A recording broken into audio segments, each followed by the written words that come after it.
fellow Nevillers, welcome back to the channel. I'm glad you're here and joining me. My name is Sarah, otherwise known as Neville-a-holic, because I'm a complete Neville-a-holic.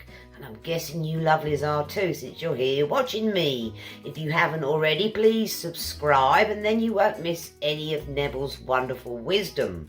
As you know, we're working our way through Your Faith is Your Fortune from 1941 from Neville. Every chapter in the book, my lovelies, Neville has prefaced with a Bible quote. So we're on chapter 8 today. There's links down there to the other videos I've done with the other 7 chapters. Let's dive in. Today's chapter is There Is No Other God.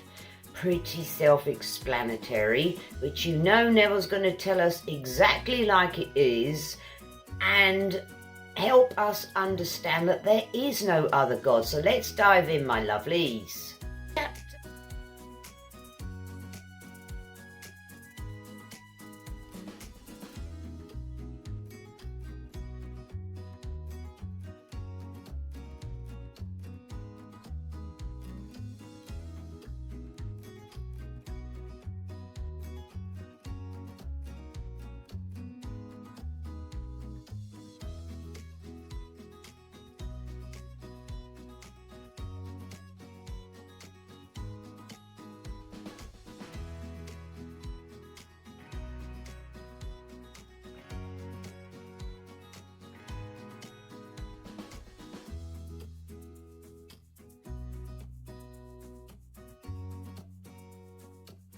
Please.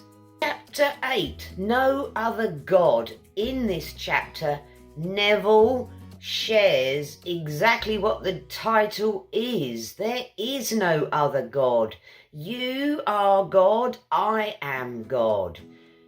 Reality is up here in our consciousness, not out here in our 3D. That's just a result of our beliefs, concepts, and what we hold in our consciousness.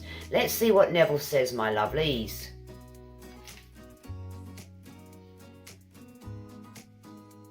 He opens the chapter with a Bible verse. It's, I am the first and I am the last, and beside me is no God.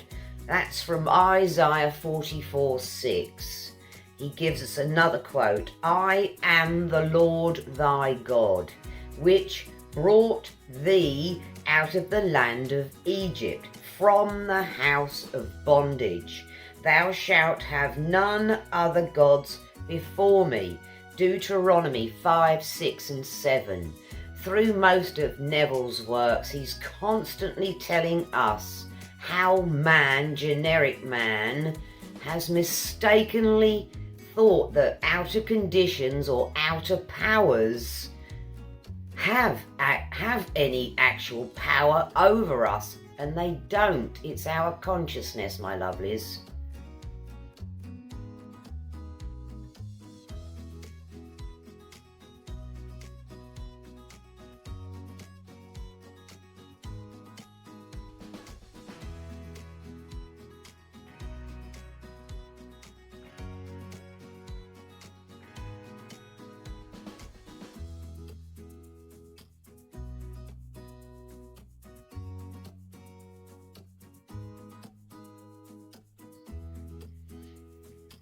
Says, thou shalt have no other God beside me. As long as man entertains a belief in a power apart from himself, so long will he rob himself of the being that he really is. That's quite a powerful sentence there, my lovelies. As long as we give power to something outside of ourselves, i.e., what could we say? Like you think it's another person, or he did it, she did it, they did it, we did it. They didn't. We did it by our consciousness, by our thoughts and our beliefs. So thank you, Neville, for the first smack. So we're robbing ourselves when we do that. He says, every belief in powers apart from himself whether for good or evil, will become the mould of the graven image worshipped. That sounds serious, Neville. He says the beliefs in the potency of drugs to heal, diets to strengthen, monies to secure, are the values or money changes that must be thrown out of the power. He can then unfailingly manifest that quality.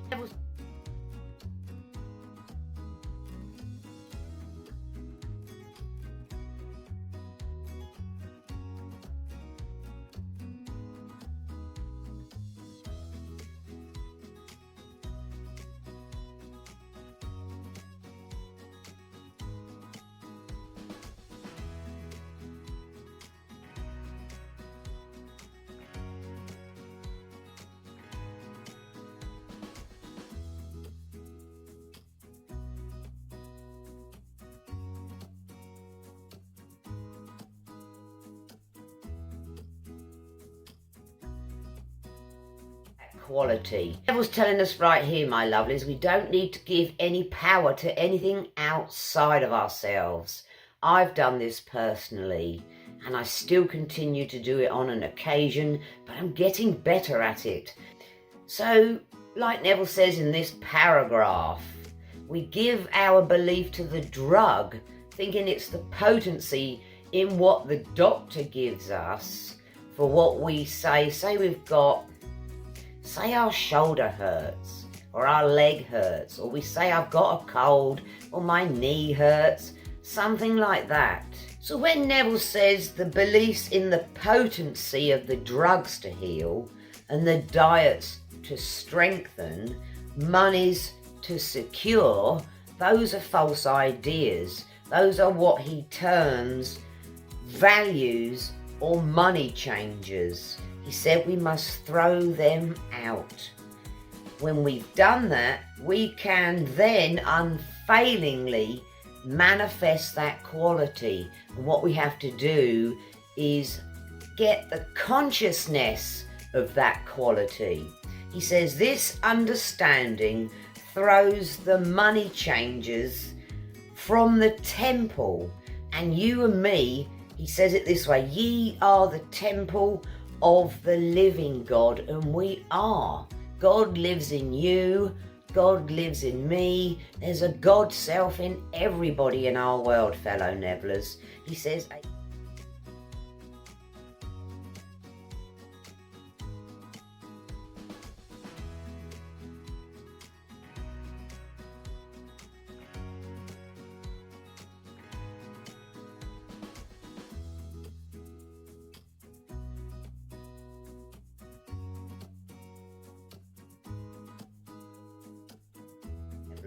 he says, a temple made without hands.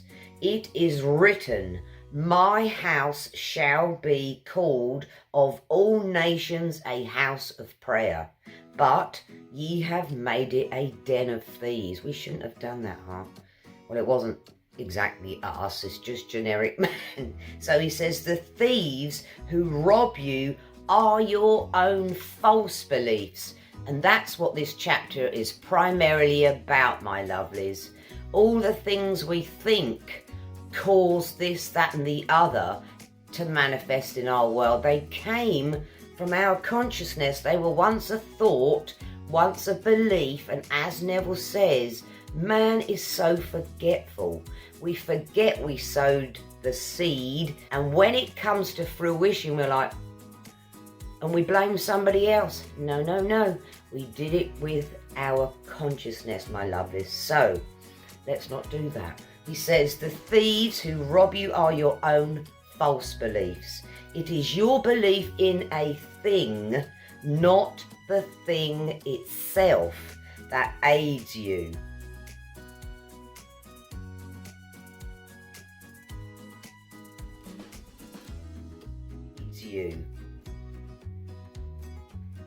There is only one power.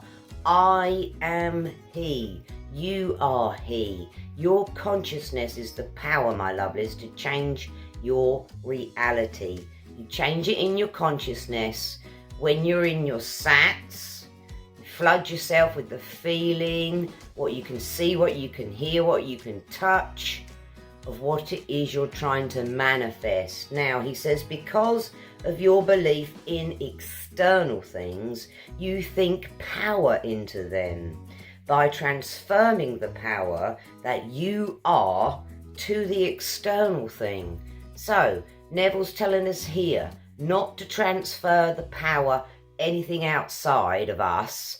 We are the power. We are the life and soul of the party, is what we could say. But what Neville says and the Bible says is, I am the life and I am the resurrection. I am the life and I am the resurrection. I.e., if you're trying to manifest a big fat house or a big pile of cash and be wealthy, you have to have that consciousness. He says, realize you yourself are the power you have mistakenly given to outer conditions. The Bible compares the opinionated man to the camel who could not go through the needle's eye. He gives us a great description here. I love how Neville tells us the opinionated man. That's quite a polite way of putting it, isn't it?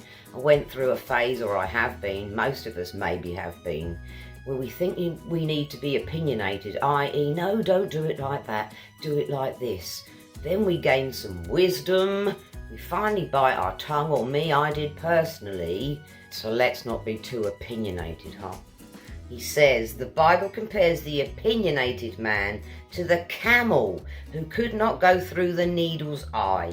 The needle's eye referred to be a small gate in the walls of Jerusalem, which was so narrow that a camel could not go through it until it was relieved of its pack, i.e., the opinionated man. We have to be relieved of our opinions, is the way I'm reading and understanding this line from Neville. He says, the rich man that is burdened with the false human concepts cannot enter the kingdom of heaven until relieved of his burden, any more than could the camel go through the small gate. So yet again, another little reminder here from Neville.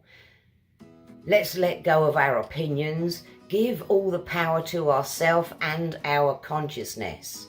He says, man feels so secure in his man-made laws, opinions and beliefs that he invests them with an authority that they do not possess. That's quite a wake-up call when you first realise, oh, all of this is not true. It's actually up here in our consciousness. Nothing to do with out here, my lovelies. He says, satisfied that his knowledge is all, he remains unaware that all outward appearances are but states of mind externalized. Another big smack from Neville. When we realise this, it's quite a shock. I've had this in my own experience. Sitting here one day watching a friend do something, I kind of had the thought that it wasn't the most pleasant thought. It was like, what could we say, a critical thought, i.e. in my consciousness, my internal inner conversations, and then that person turned around and berated me, as in, everyone is yourself pushed out, there is only you. How you think of others is how they react to you, my lovelies.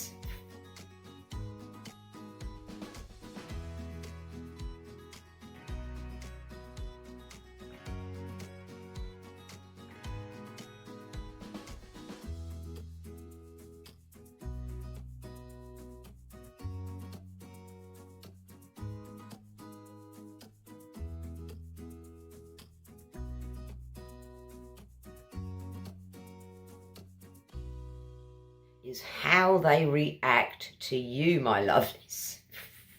I learned a big lesson right there. Be kinder to oneself.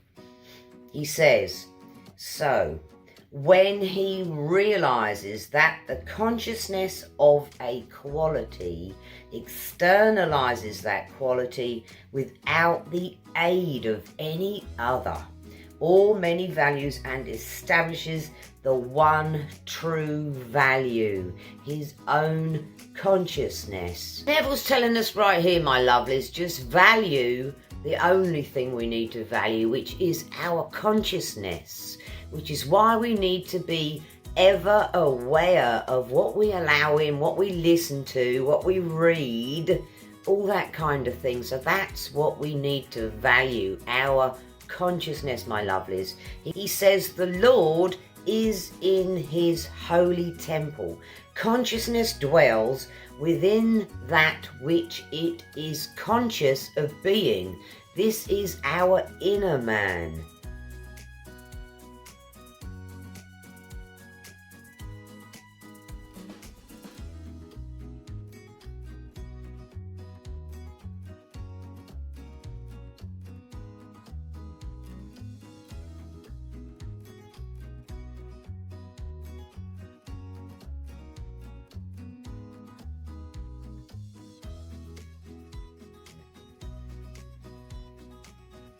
I.e. the Father is dwelling within us. Now he says, I am man is the Lord and his temple.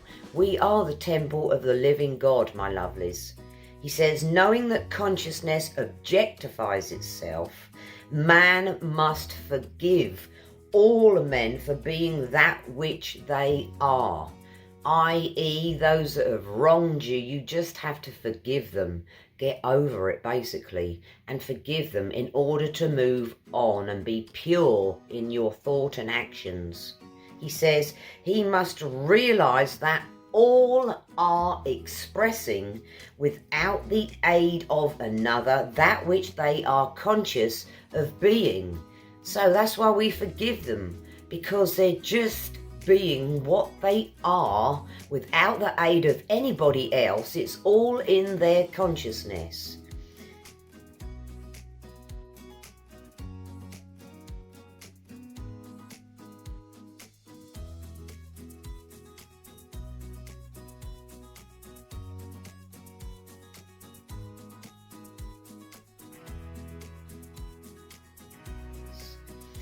And that consciousness is God. He says, Peter, the enlightened or disciplined man, knew that a change of consciousness would produce a change of expression. Big fat hint from Neville there. Change the consciousness to change the expression, i.e. from poverty to wealth. You have to change your consciousness to change the expression, fellow Nevillers. Instead of sympathizing with the beggars of life at the temple gate, he declared, Peter this is, silver and gold I have none for thee, but such as I have, the consciousness of freedom I give unto thee. Thank you, Peter. Thank you, Neville. He says, stir up the gift within you. Stop begging and claim yourself to be that which you decide to be. Yes, Neville, we're going to do that. Do that. Do this and you too will jump from your crippled world into the world of freedom, singing praises to the Lord. I am. Far greater is he that is in you than he that is in the world. Yes. This is the cry of everyone who finds his awareness of being to be God. Your recognition of this fact will automatically cleanse the temple. Your consciousness of the thieves and robbers, restoring you to that dominion over things which you lost the moment you forgot the command, thou shalt have no other God beside me. The previous chapter, Neville went into I am he, i.e. no more looking outside, no more bowing down to a cross of which there are billions on the wall. No more looking to the outside 3D, my lovelies. It's all in your consciousness, because consciousness is the only reality. So really, fellow Neville's, the whole chapter here, no other God. Neville is instilling in us, there is nobody out there. There is only one God, and you are it, and I am it. If we want to change our expression out here, we need to change our consciousness. We have to get the consciousness of a thing. And also, Neville's telling us, don't be too opinionated in a kind of polite way, right? The opinionated man. Drop all our opinions and just claim what you want to be in your consciousness, my lovelies. Understand, my lovelies, that the one true value is our consciousness, and we don't need help or the aid of another, as Neville says, to materialize anything in our world. It's all done up here, because consciousness is the only reality. Maybe I said that 15 times already. Excuse me. It's on my brain cells. We have to realize it, my lovelies. And the other point to this chapter is the Lord is in his temple. I'm the temple of the living God. You're the temple of the living God. Now, if some of this is confusing you, my lovelies, and you're new to the channel here or Neville's works, there's a few concepts I'm going to go into. When you first discover Neville's works, he talks about all sorts of things and concepts and ideas and beliefs, and they're kind of different to how we've been taught outside in our 3D by generic man, the priests and the rabbis and the books and the schools and parents and friends. All of that we kind of have to disregard. So I'll go into the concepts. If there's something you don't understand, or you've got a question about this book or anything Neville related, drop a comment down there and I will go into it, because I'm a complete Neville-a-holic. Thank you, Neville. So, my lovelies, thank you for your time and attention. I'll see you in the next video. Please give this one the thumbs up if you found it useful. Hit the like button. Don't forget to subscribe. And I'll be going into the next chapter. I think there's about 18 in this book, and we're at chapter 8. A little way to go, but they're fascinating. So thank you again, fellow Nevillers, and I'll see you next time. Bye.